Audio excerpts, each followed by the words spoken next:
Like I have the hat on, but you can see the fade. Yeah. So is it like just above skin? Yeah, just above skin. You know, basically where the beard meets the hair, it's just above skin, and like this is when it gets out a little bit. And this is a funny video that I always keep. But actually I actually just saw. I was just watching that documentary you guys did. It was on YouTube, and you had that man bun. Yeah, which I thought was but also I want the beard, you know, brought down. I've been having a lot of, here you go, buddy. Issues with like there being too much here, and it kind of like sticking out. Yeah, during the pandemic, I was like, well, I kind of gave myself like a risk budget because I had the young kid, and I was like, what am I, you know, willing to spend that risk budget on? And haircut was not one of the things. Oh, sorry. Oh, do you have a mic for me? Oh, it's already on. Brother. Yeah, so I was like, I'm gonna grow the hair out. And for a while, I was like, dude, what a good idea. I can tie the top knot over my bald spot. Dude, I think that was like a thing. And then when you let it down, it looks so bad. Which, by the way, try not to get me being very bald in the video. Yeah, I've gotten a little bit like, I don't know, at this point, I'm like, brother, I'm 40. Like, or I'm about to be 40. Like, dude, I'm just gonna look like what I'm gonna look like. You have a lyric about your hairline, bro. Like, but I didn't know it was gonna get this bad when I wrote that. At that point, it was funny, and then it got worse. When we were doing No Closer to Heaven, right? We shot the video for Cardinals, and they were like, "Here's the video treatment. It's one long slow-mo shot of you carrying this kid." And so, like, I did the sprint down the street like 12 times that day. Bro, where did you guys film that? North Jersey. Just a random neighborhood in North Jersey where the director's parents lived. And but before every take, they would, because it was supposed to look like I kind of like rescued him from water. Well, yeah. I mean, I've watched the video a bunch of times. Right. So before every take, they would dump buckets of water on the two of us. So we jumped in the pool for the first one, but then they kept, you know, they wanted to keep us like dripping wet. And the way that when your hair is thinning, it looks when it's wet is awful. And you're running in slow-mo. And we got the video back, and I was like, we can't use this at all. We gotta cut the whole video. And they had to like SFX like color my scalp in because I felt so bad about it. And you know, now I'm older and I'm like, it is what it is. But it was not that was like what? That was 10 years ago. 10 years ago. I always, every time I get a haircut, I always ask the barber, is it time to land the plane? Is there enough hair left that it's worth cutting?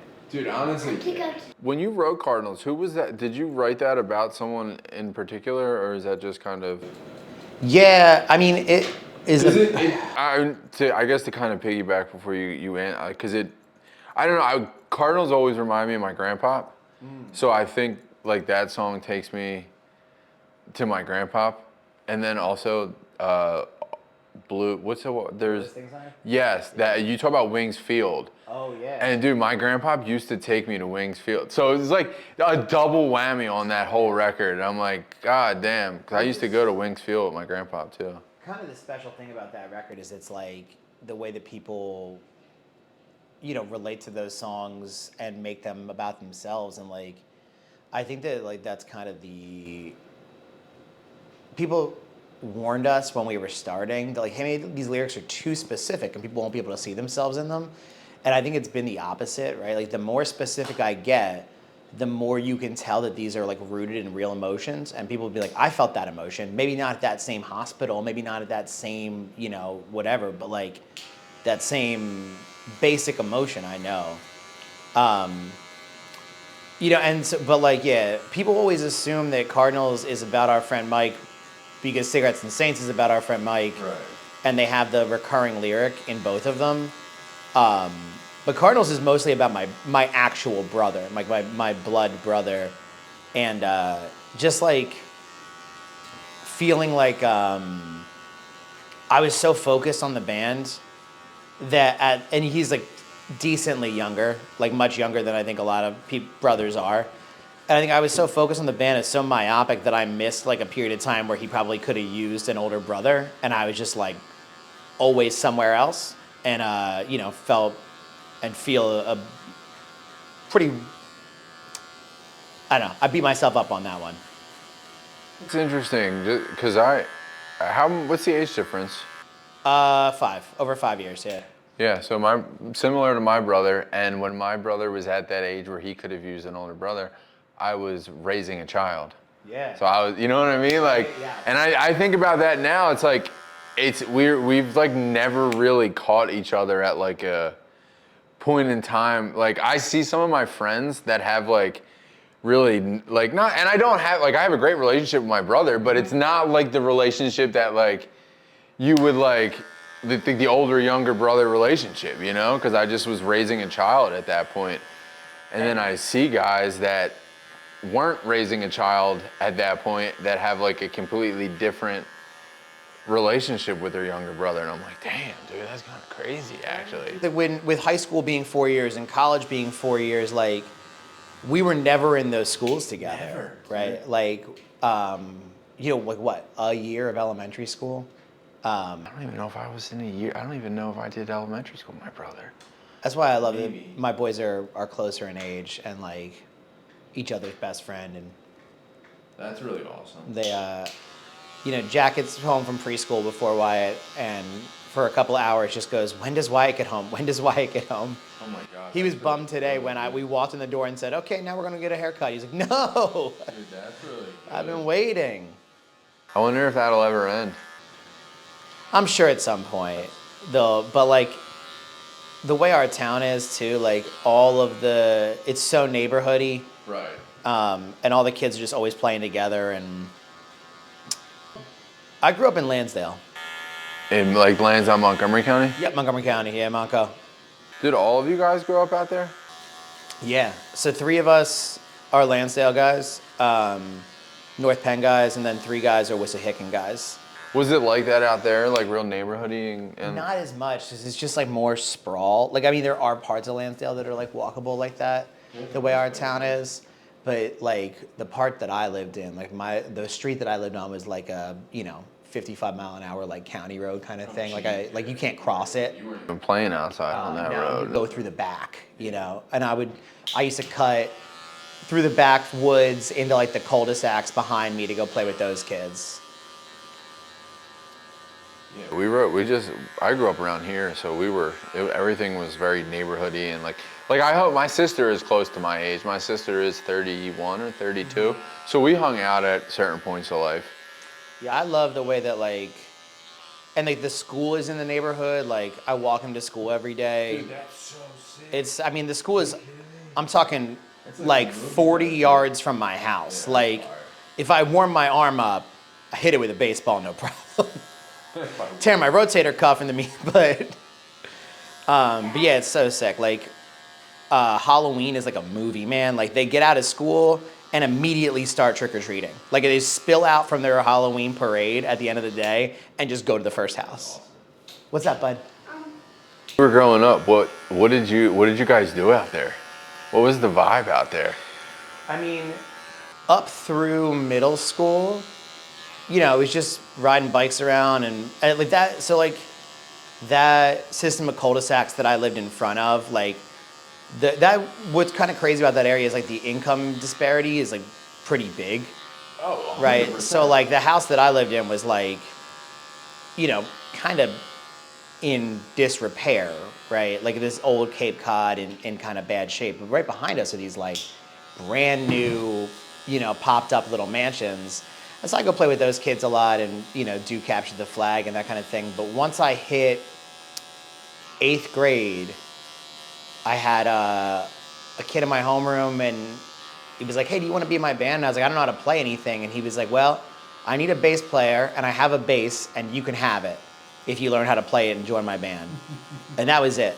That was it for me. Kid. I was in from there, joined that band, played bass in it.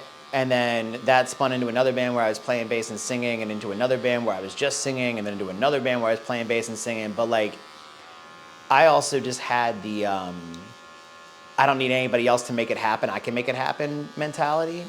So like I was 15 years old, 14 years old, calling up, you know, I'd take the phone book, I'd open it up and I would call every single church, library, Boys and Girls Club, YMCA, Knights of Columbus, Elks Lodge, whatever, right? And I would just lie to them and be like, yeah, I'm 18. I can sign the contract. I'd like to rent your room and have a teen band night. You know, you can't call it a punk rock show. And we just like signed these contracts pretending I was old enough. And we would throw punk rock shows like every weekend. That was everything to me. Like the DIY scene in our town was like so strong, and there was so many bands, and we were bringing bands in from out of town, and just like a random Friday night in the suburbs, and we have 250 people crammed into a VFW hall, and like all of their favorite bands are the ones from their own town, which was just such a cool vibe. That's honestly pretty nuts. It was very cool. It taught me so much. Like, there's no way Wonder Years exists without the things we learned to do there. Like the way we learned to conduct ourselves, the work ethic we learned, figuring out how to do it without, I mean, like, I never once asked for my parents' help for it or anybody else's, right? Like, I would save my money from working in a retirement home kitchen as a dishwasher, and that's what I would use for the hall fee, you know, as like the down payment, and then, you know, get the money back from the door and pay myself back and pay the bands. And, you know, one kid had a PA, and that's what we brought out, and your friend would work the door. That was it. Like, we didn't need anybody, and that was the whole vibe there, was like the punk and hardcore scene. So were you, like, when did the writing come into play? For me? Yeah. I think I wanted to write songs in that first band.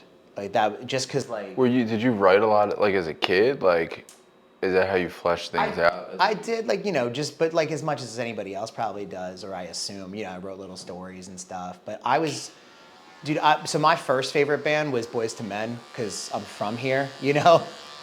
That's fucking legendary. I loved Boys to Men. So it's funny cause my parents like are young. They had me probably when you had your kid. And so, maybe even a little younger. And so like, people would always talk about, oh yeah, my dad used to listen to like the Beatles or Zeppelin or whatever. None of that was happening, right? Like my dad was like 23, 24, and we'd be in the car when I'm listening to music with him, and it's like, we're listening to what's actively coming out. Yeah. Like, it's 93, we're spinning Nevermind.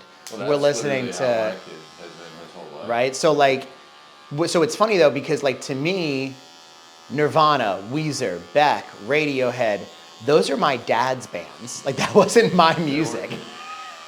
And so when I got into the age where I'm picking my music, you know, you don't want to pick the same shit your dad likes. I was like, I love R&B. This is what I love. I love Motown. And that was the first band I wanted to start. It was like a band that sounded like Boys to Men. It was gonna be me and my cousins. Did you start it? I didn't start it. Bro. And we never had a name. Damn, dude. You should Maybe give that a go. Give that a shot now? I don't know, dude. That sounds pretty smooth. But that was my first attempt at songwriting. And then when I joined that band with that kid, Robin, who gave me the bass, he was obsessed with Nirvana. I was obsessed with Blink. And so depending on who wrote the song, the band would sound either exactly like a Nirvana rip or exactly like a Blink ripoff, just back and forth through the whole set. So and where does your sense of like, because I noticed too, like with you, and at least like, as like, I've seen so many videos of you and the way you dress, like where does your sense of fashion, because like you're into sneakers, you're into all of that stuff too, and I feel like that's not very punk rock, like. Yeah. And I'm the same way. I hear it. I'm the same exact way. And I always like, that's why I've always like liked you, admired your style, I guess, cause like.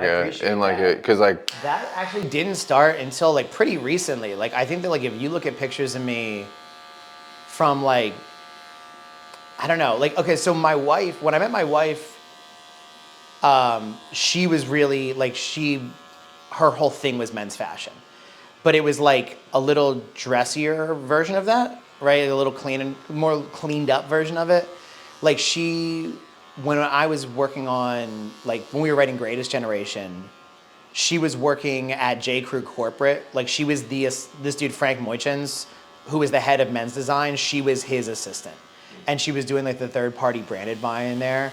And like, so she was kind of like either taking samples or like getting me all of my clothes. So if I go back and look at all the photos So from if that you look time, at you're gonna be that- J Crewed out. If I'm in like, yeah, like dude, especially like the No Closer to Heaven stuff where she was, you know, like I was getting a lot of free J. Crew clothes.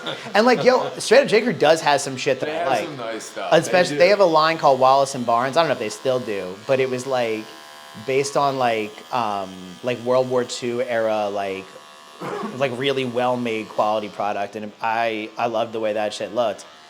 But it was never really kind of what called to me. But I had this thing with sneakers and with dressing a certain way. Okay, so you ever listen to the Hold Steady? I know this is tangential. Trust me, I'm going somewhere. You ever listen to the Hold Steady? I don't know. I don't think so. Hold Steady's got this lyric, right? He says, "It's a funny bit of chemistry how a cool car makes a cool guy that much cooler," which I think is true, right? If you have a level of confidence and like swagger about you, then like, yeah, cool car can make you cooler. Cool tattoos make you cooler. Cool sneakers can make you There's cooler. a lot of truth behind that. I am uncool, like terminally uncool. I felt that way my whole life, right? Like, What? thank you, dude. You're the best, man. This is sweet. I told you, you're the sweetest kid in the world. But like, that's not how I felt about myself. And so I just felt like you get a bunch of tattoos and you don't have the swagger to hold it up, you look like a poser. You wear some sneakers that you don't have the swagger to hold up, you look like a poser. And we were making Hum, and our homie Hanif Abdurraqib, who's like the smartest and coolest person I know, right? Like, I don't know if you know Neef's shit, but like multi-time New York Times best-selling author, MacArthur Genius Fellow, like incredible poet, incredible everything. We happened to be in LA at the same time. The Olympics are happening. He comes over and we're watching the gold medal game, like the France-US game. And I'm like, hey man, I got a question. You think I could pull off a pair of ones, like Jordan 1s? And he was like, I feel so confident you could pull off a pair of Jordan 1s. And I straight up bought a pair that night and just like never looked back. Yeah, and like, just and it started with the sneakers. So I put the sneakers on and I was a little nervous, right? Because I'm like, man, is everyone gonna see through me right away? Is everyone gonna know? Dude, I'm too vulnerable with these interviews, man. This is how I end up looking uncool. But I was like, is everyone gonna see right through this shit? And everyone was like, yo, those look cool on you. And it was just, that's what I needed to then push myself further into it and like think about and care about what I'm wearing and how I'm dressing and what an outfit looks like.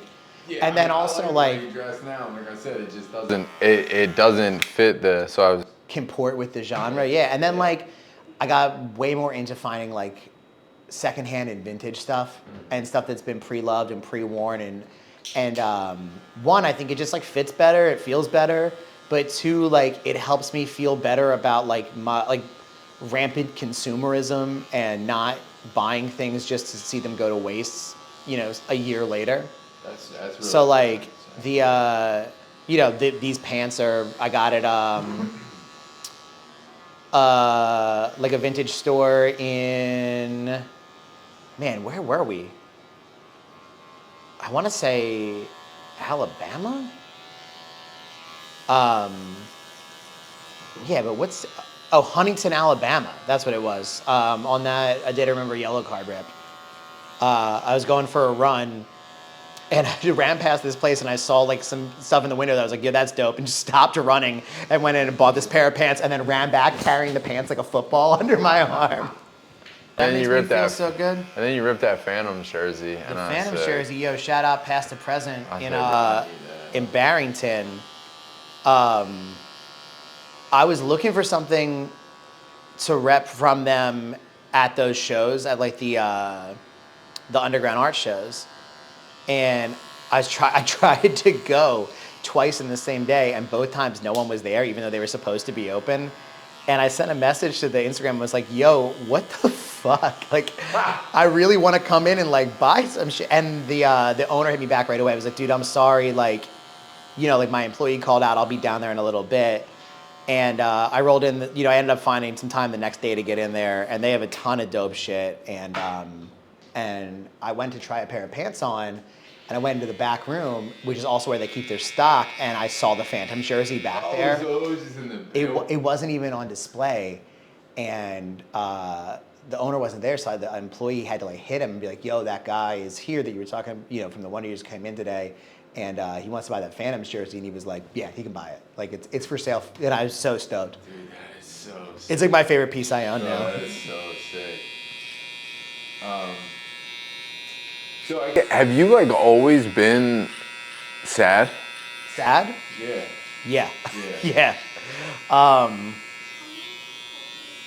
What's up, honey? I said, I'm not sad anymore, but it's just said sad. You said the Wonder Years lyric. You said I'm not sad anymore.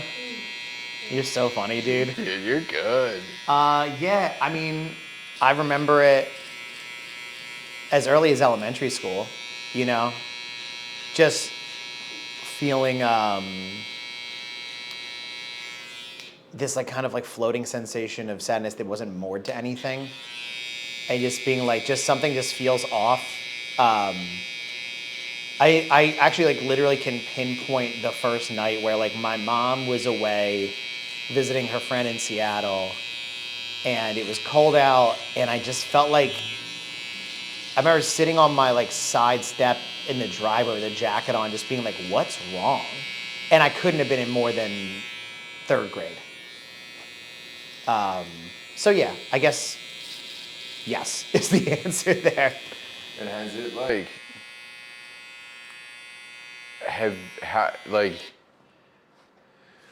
because I'm asking because I genuinely have always felt the same, and it's just interesting to meet other grown men that are vocal about it and like okay with being vocal about it. Yeah. And like growing up, and that's why I asked where like what growing up was like as well, just for the fact because like growing up around in this neighborhood, if you did what you did around here, you would be like gay, you know, like Like they would be hurling pejoratives. yeah, dude, because it's like this is like sports and like cool guys stuff. And I do have to say, that was the cool thing about going to such a fucking huge high school, right?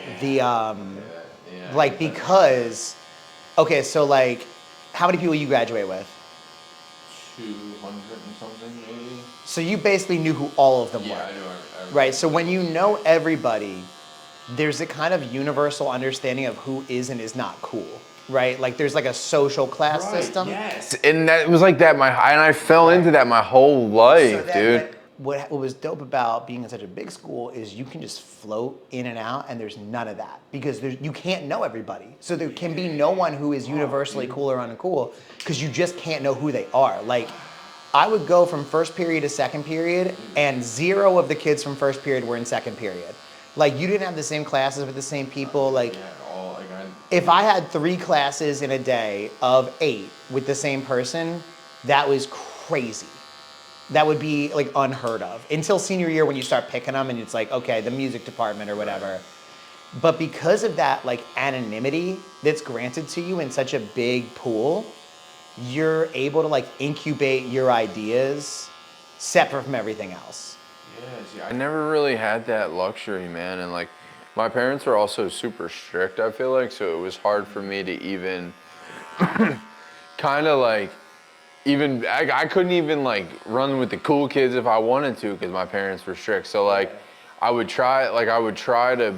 never really was able to kind of find where I blended in, I guess, in school because to your point, like it was always so small. So there was always just like a cool group of kids. But I was like, it's funny that like my senior year, my friend, so like we still did like the homecoming stuff, right? My senior year, my friend George won Homecoming King because he was both the captain of the football team and he sang in a hardcore band. And he was in choir. He was in choir with me. But I went to Catholic school, so I often wonder if that played a role in it, like, because it was smaller. Like, I don't know. I didn't go to a Philly public school, like, because they just weren't. Yeah. Like, they're just not good schools. We went to a gigantic public school. I thought you were in the choir. I was in choir. That's what I'm saying. I thought you were saying choir and like See, like if we were in Choir, we would, dude, I got made fun of so much already. I couldn't bear the cross of being an artist as well. It's funny because like some of like the hardest dudes I knew, like some of like the guys that like absolutely could kick your ass were in choir with me. Right, and like it was like I guess like growing up in these smaller like Because then I like a lot of questions and it makes a lot of sense too. Because I guess I'm literally just not used to a big school. It is, I mean, it is really abnormally big. Like, I did a master's at LaSalle during the pandemic because I was like, yo, what's gonna happen if we're never allowed to play shows again?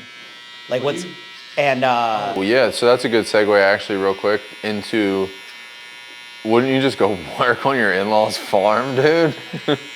I don't know if I've got farmer in me, brother. Like, I kill house plants. I don't know if that's a skill set I have, but yeah, when I was at LaSalle, I was like, I wonder how many people go here, and I looked, and it was less people than go to the high school I went to. Oh, that's actually crazy. Yeah, less people at LaSalle University than North Penn High School when I graduated. So do you feel like when you started writing songs that helped would you go through like waves of depression, or you just feel like you were just sad? Absolutely waves, right? Like that's what I talked about a lot with Hum, is that like it is like, I think that like it's always there, but it's just about how loud it is. And I do have to just say, like, you know, shout out Lexapro. It really keeps it down, dude. Keeps the noise down. Dude, I'll tell you what. Sit on the He just did that on his own. Stop blaming your brother for things. I just saw you fall off the chair on your own. Dude, that was another question that I had, because it took me a while to get on it. Oh yeah. I like talked to my therapist about it, and like, but yeah, so like Dude, I was always afraid that it was going to impact my creativity. Right, was always the thing I was worried about, was like, is it gonna fuck with my ability to create? That was another reason why I didn't get on it. And straight up, I mean, like, I went on it while we were working on, like, the beginning stages of writing Hum, right? And like, since then, we wrote Hum Goes On Forever, we wrote God Damn It All, we wrote Year of the Vulture, we wrote New Lows, and I wrote the Aaron West record In Lieu of Flowers. Yeah, and like, dude, to me, that's my Linsanity run. Like, I've never been on a heater of songwriting like that in my life. And so like, I'm like, yo, if I can get on a run like that, then it must not be affecting my creativity. Yeah, that's the thing, like, I don't feel like it affects mine either. I feel like it, almost like, weird comparison, but I feel like a lasagna, you know? Just kind of like, I always say, like, I imagine there's the big volume knob on my chest, and like there's all of the noise of my like anxiety and my depression that are like kind of ever present, and it doesn't turn them off. It just takes that volume knob and it turns them from 10 to 2, and it makes everything so much more possible. It makes it everything a lot more possible. And like, dude, this has been, I mean, like, for the band and like as a parent and everything, it's been a phenomenal year, but like personally, it's been a horrible year. Like a truly grief-laden year where, you know, I lost a lot of people close to me in the same year. And I don't know if I'd be functional, honestly, without it right now. I think I'd be a fucking puddle. Do you feel like sometimes though I am specifically getting this haircut for a funeral, like, just as like a weird aside, and yeah, like I don't think that I would be functional at it without the Lexapro. Do you feel like sometimes though, like, I'm trying to think of how to explain this, right? So it's like, think of like your emotions as like a car, right? And you're on Lexapro, and your car starts to stall out, like you're about to get super sad and emotional, but then you like can't break the barrier of being sad because of the Lexapro kind of thing. Do you feel that way? A little bit, yeah, a little bit, and especially this last week, which again has been like a really grief-stricken week for me. And like, are you like not crying and doing stuff that way less than I would. Right, yeah. Yeah, like when I went through my divorce and I was on Lex, able to get out of bed. Yeah, dude. The thing. And like I was functional especially in the winter. You know what I mean? Like, you still got to do the work, right? Yeah. But it gives you the kickstart to be functional. Like, it's going to keep you at a level. That's the conversation I had with my therapist. Yeah. Yeah, it keeps you at a level where you're able to like put the work in. Yeah. Because like otherwise, like you're so low that you don't have the ability to like to do it. You can't get started. The lows last for like Forever. so long, Forever. dude. Would you write during your lows, or like how would you get through your lows? Like, I would jot shit down, but like not be able to complete things. You know, like, and like, but it's good because I was able to come back to them later. Like a song like Doors I Painted Shut, like, is like, you know, those lyrics were written down in that space, but like not put to song yet. right. Why, you okay, bud? Oh, Something it's fell? okay. It's all right? It's probably my stuff. Whatever. Oh, dude, it's fine. Oh, it's fine.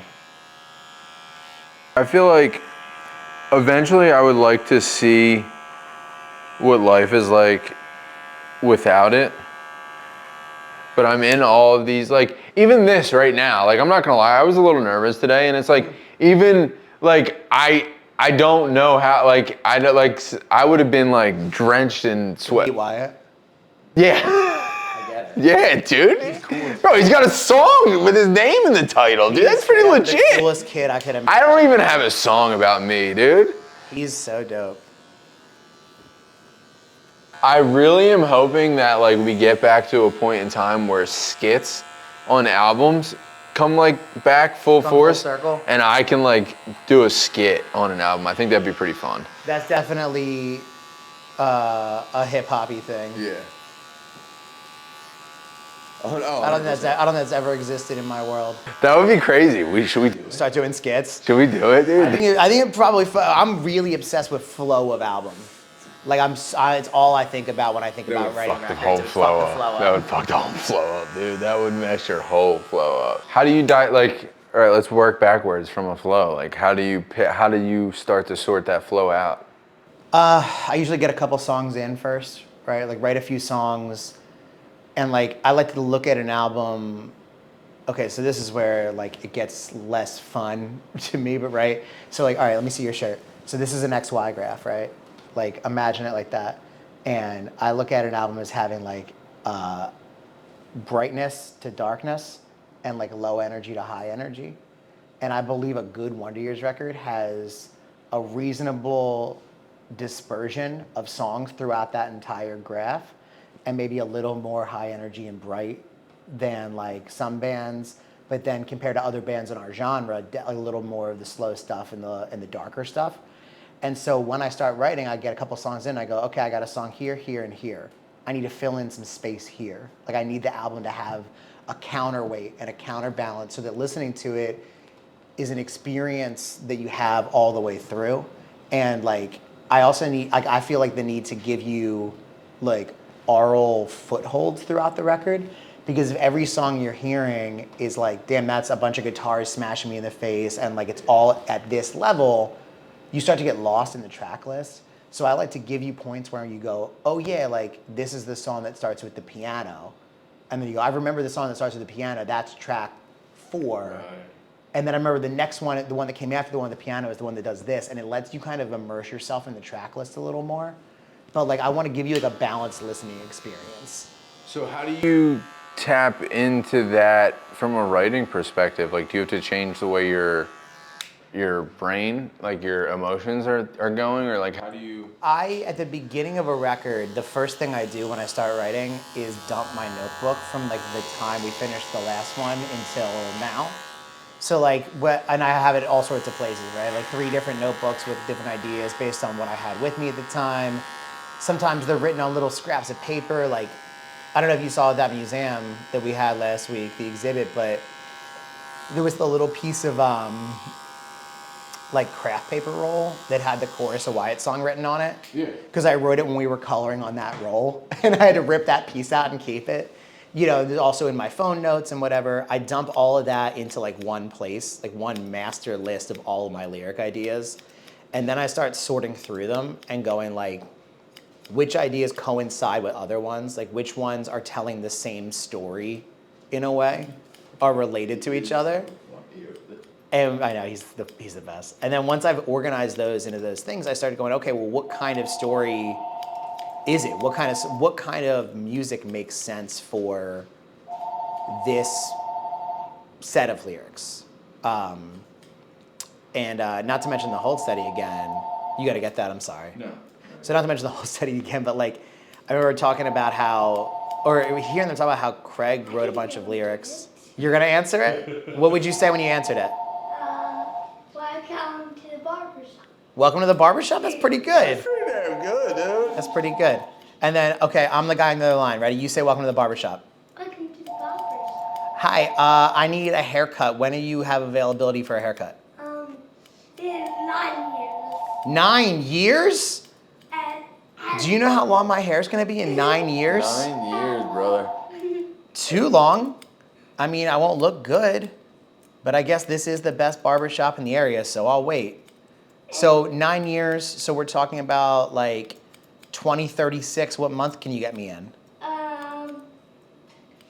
the 40th month of December. The 40th of December? No, wait a minute, no. The 40th month of 2025. Get it? Because no. On December 31st. December 31st of 2036. All right, At 10:33. 10:33. I'll be there. Thank you so much. And also, by the way, it will be distracting because it's Halloween, so you better not cry. Okay, noted. I won't cry. Also, please don't do me here. Would you kick me out if I started crying? Because I do that sometimes. Yeah. All right, I'll try my best. It's the day that I put your hair out. You know what I mean? All right, good job. You can hang up now. Thanks, bud. I'm not You're gonna stay on the phone? I'm Justin. Oh, you're Justin. He did a pretty good impression of you, man. That was good, dude. Damn, what was this? Okay, I was saying I put all the things in like a bucket, right? And I just try to write to the vibe of it, right? Like, is this like, what is the mood of the song? And like sometimes it goes, you want to write to it like logically. So like, this is a sad one. It should be maybe slower or darker. But then sometimes we like to flip that idea on its head and go like, let's write a song that's like where the lyrics are like live in juxtaposition to the music. It just, case by case. Did you take like writing classes in college, or did you? I did, yeah.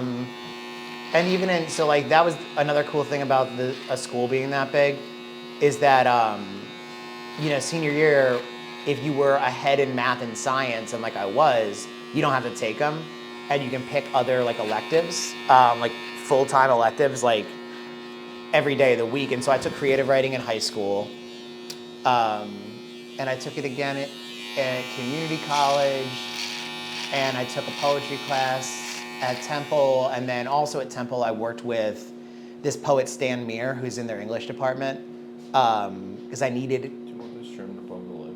What's up? Do you want your mustache? Yeah, just trimmed above the lip. Yeah, thank you.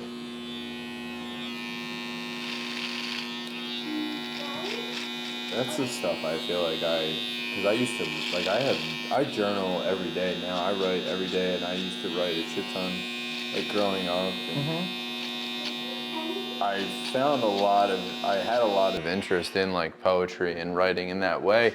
But again, similar, like growing up in the city, it was just tough to like embrace that role and like really go into it. And then I didn't go to college because like I wasn't a great student. So like right out, I just like started cutting hair in high school. So and then by like 22, I had a kid. So it was like I never really got the time to like dive into like actually learning or breaking down any of that stuff. So. Well, one of the dope things is that, like with all art, there is no right or wrong, Right. and there is no right or wrong time to do it, right? Like, All about how art is just so. She was like, "What makes a good photo? Like, what makes a good edit on a photo?" I was like, "Well, I guess there's fundamentals, but but when it makes you feel something. yeah." Cause my blow dryer smells like hair, burnt hair for some reason. Yeah, no good. Ew. I know. Yeah, I mean, like, it's definitely like with music stuff harder to get into as you get older because it takes a toll on your body, and the early touring we used to do, like the real DIY shit, like I couldn't have done it now, right? Like I wouldn't have recovered. Like the lack of sleep, the places you were sleeping, just like we were dirty. The times where I go a whole week without a shower because there was never a place to. There were times where like I always tell this story in the UK where I slept on the ground in a parking lot outside of TGI Fridays in an industrial complex. We did a DIY tour of Russia in '09, right? No agent, no manager, no work visas, no instruments because we would have gotten caught coming in, right? Basically snuck in a country as tourists. And we would sleep on our merch bags. You basically earned your success, is what you're saying. We really grinded, man. But like, and like that kind of shit, like even now, like I just did that Aaron West run, right? And it's just in the van again. When did that start for you? Like Aaron West? Yeah. Summer 13 was the idea. How do you have, like, how do you know, like, if you come up, do you separate that in your brain? Like, Yeah, when, I do, and that's why it exists the way it does. So like, it started not as a thing I was gonna even record. I just wanted to write songs, and the reason I wanted to do it was. that's some of my favorite music. Thank you, man. I especially, I think In Lieu of Flowers is the top two album I've ever made, right? But I gotten really frustrated while we were working on Greatest Generation because like I couldn't play guitar well enough to get my ideas across to people, and so like a lot of times, and we had a pretty good system where like I would sing the melody and kind of hum the chord changes I was envisioning. And the guitar players would understand what I was trying to do and then do a real good, like actualized version of that, which was dope. But I remember specifically writing Teenage Parents and getting so frustrated because the chord change that I heard in my head, I could not find to tell them about. Right. And so I said, I'm gonna learn to play guitar, but the way I learn shit is just by jumping in and doing it. It's the, you know, when I wanted to be in a band, I was given a bass and I started playing. Right, like I was in a band before I knew how to play bass. We were in a touring band before we knew how to tour. Like everything I put on shows before I knew how to put on a show. Yeah, everything I do, I learn by doing. Successful people are kind of just like back up against the wall. We gotta learn this type shit. I just learned I learned by doing, and so I was like, I'm gonna learn how to play guitar by writing songs, but I don't want to accidentally steal lyrics from myself for Wonder Years. And so I said, well, I'll just write about a different person. And I just made up a person and started writing songs. And I showed them, we were on Warped Tour with the Early November. And Joe from Early November is actually now, he's the band's manager. Like he wasn't at the time, he's just my friend. But I played one of the songs for Joe. And he went, yo, that's actually a great song, man. That was like a really moving song. You should show it to Ace. Do you know Ace is a producer? And I was like, no, I don't. And so I went over to their bus and I played the two songs I had at the time for Ace. And he was like, I want to make this record. And I was like, well, there is no record. And he's like, well, then we should make one. And I called our record label and basically said, hey, I know I don't know how to play guitar, but I promise I'm gonna learn, and I'm gonna write a record, Ace is gonna produce it, and it's gonna be about a guy that's not me, and I'm gonna perform in character as the guy that's not me.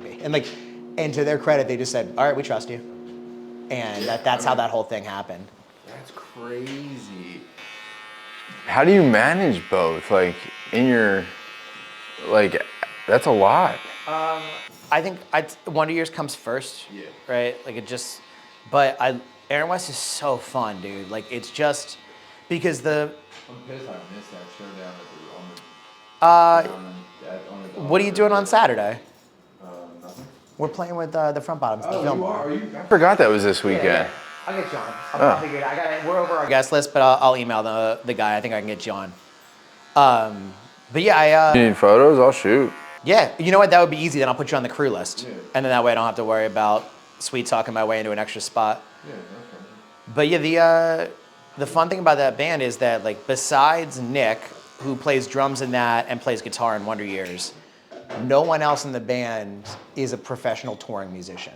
Some of them are professional musicians. Like Nina is a music teacher, Chemina is a guitar teacher, he does play saxophone in the band, not guitar, which is funny, but it's all my homies from growing up that were in those same local bands I talked about at the VFW shows and That's so sick. and that, you know, for whatever reason, touring didn't work out long term for them. Like our trombone player was in Reign Supreme, played guitar in Reign Supreme, and so he did a lot of touring. And our trumpet player is the only one that's not from there that plays with us like all the time. And he's in that band Dry Jacket. He's the singer of Dry Jacket. Yeah. Dude, But they were good. they're awesome. Got you.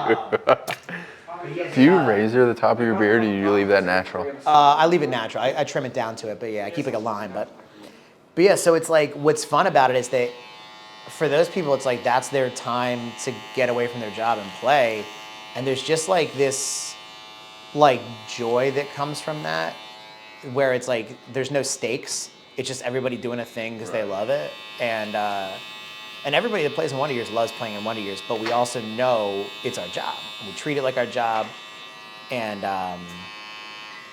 you know, like you can have bad days at work, Yeah. but with Aaron West, it's like for most of those people, it's like this is my time off work. This is like me going and playing softball on the weekend or something. This is just fun. Does that feel good for? Is there like an extra like feeling good for you that you're able to kind of like Bring the homies. bring along. on? Yeah. I mean, like that. Anytime I can give anybody a shot at something, we try to take it. Like that's gotta be even like through this last Aaron West tour, I noticed my friend Guion from Denver has this amazing collection of poetry coming out called Designated Stranger. I had an advanced copy, and I wrote like a press blurb for him. It's awesome. And he said, I saw him post on his Instagram like, yo, if anybody has anywhere I can read because this book is coming out, like a house show, a poetry reading, a coffee shop, whatever. And I was like, why don't you fly out and read before the Aaron West sets? And he was like, seriously? I was like, yeah, come on out. And he flew out and he read every night and he crushed it and sold a ton of books. And it was just like, dude, there was no reason not to. I give him a shot, I gave him a shot. Hell yeah.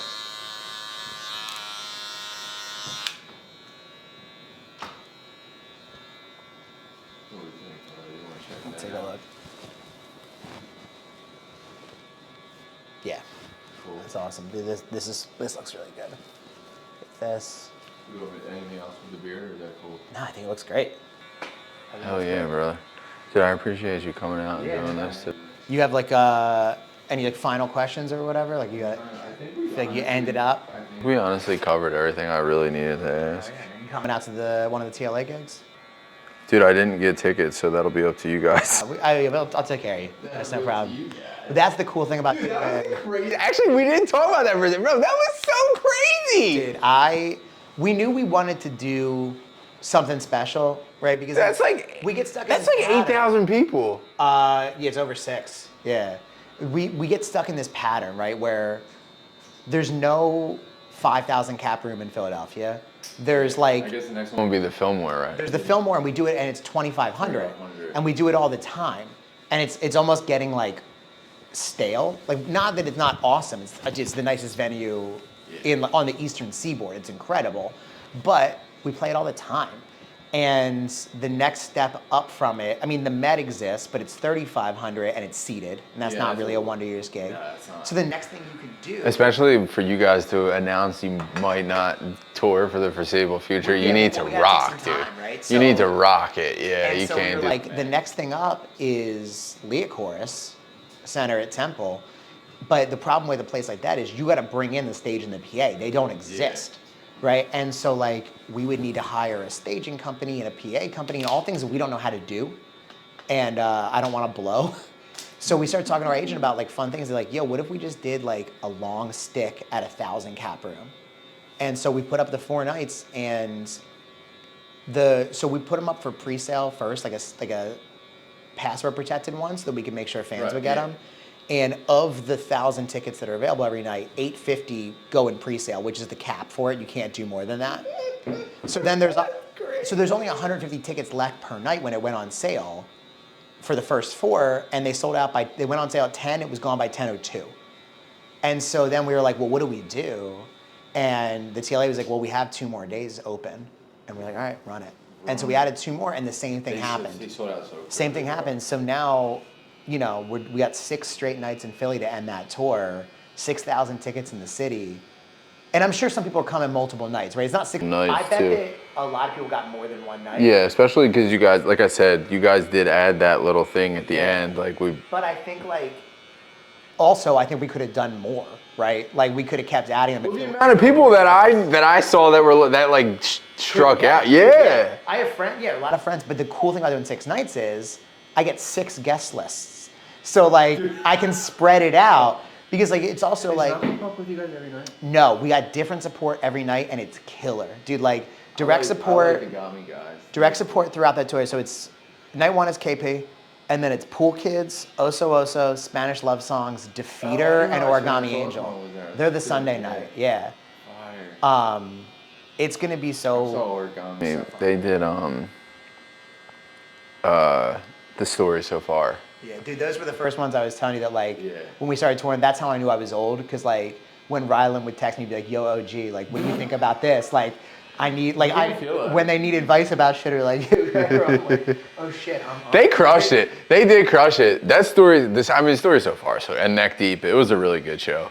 Yeah, I believe it. That was a good show. That was outside at Franklin Music Hall. Yeah, yeah, yeah. And we did that once too. And that was the thing we were kicking about. Outside. 4,100. That would have been crazy. So we did that for Greatest Generation, and it sold out in 6 days, which was insane. But there's nowhere to add more. But the problem with that we had 2 problems. One is it's got to be when it's warmer out, and this tour ends in April. Early April. And too. 2, it was so fucking stressful because it rained all day, and we were constantly running people inside. Like we had bands playing inside Yeah, I didn't even think of it. until enough people clicked into the door that we couldn't fit any more inside. Then we had to move it back outside and wait for the rain to stop. And every time lightning hits within 10 miles, You gotta wait, it's a yeah. mandatory 30 minutes. And it just kept happening. It was so stressful. Yeah. So we're like, inside a bunch of nights is the answer. Yeah, dude, that's very impressive, and it's got to feel good, like you guys. But what I'm stoked about is it's also, Cleveland is also sold out, Detroit is also sold out. Because it's actually a pretty small room there too. I've never even been in Cleveland. It's like a 1,200 cap room. You gotta hit the Rock Hall. Like it's worth seeing once. Rock and Roll Hall of Fame's in Cleveland, and there's some shit there that's like, you should see one time at Dude, least. I feel very fortunate about seeing you guys at Underground, seeing you at Underground Arts Yeah. with no barricades like that, dude. That was a lot of fun, dude. That was nuts. And we did it again the next week at Chain Reaction in LA. But Wyatt went with me. Wyatt, what did you think of the Rock and Roll Hall of Fame? Good. Big thumbs up. So they went, when the label turned 30, they got invited to do an event there when I was at Vocalist Records. And so the label had me come out and like play a little set and like introduce them. But the night before they had like a dinner for us after it closed. And so it was like Wyatt and Jack and all of the people that work at Hopeless Records kids running around playing tag in a closed down And Rock then, and Roll Hall. dude, that's so Like, fucking you don't funny. know how cool your life is, Yeah, dude. bro, that's so sick. That's honestly like, yeah, dude. Oh, that was good. Right about an hour. That was really good. This is the big test for the haircut. How's it